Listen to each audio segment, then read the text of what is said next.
राजधानी राजधानी राजधानी। बिस्मिल्लाहिर्रहमानिर्रहीम।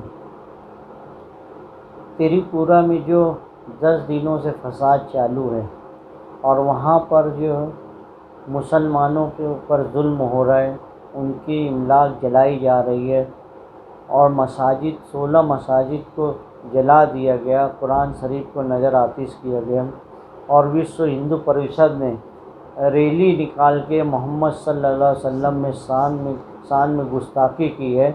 इसके ख़िलाफ़ जुमा 12 नवंबर को सुबह 6 बजे से शाम 6 बजे तक बम्बई से ऐलान किया गया है बंद का। तो मालेगांव शहर भी तमाम ही मिली और सियासी समाजी तंजीमों से गुजारिश है कि सुबह 6 बजे से शाम 6 बजे तक अपना अपना कारोबार बंद रखें और अपने मिली होने का सबूत दें और इस देश के आइन को बचाने के लिए इत्तेहाद करें और सदर जमहूरिया से मुतालबा करें कि त्रिपुरा की सरकार को बर्खास्त किया जाए और मुसलमान के नुकसान की भरपाई की जाए और जो लोग इन गलत सलत नारा लगाया है उनको जेल में डाला जाए।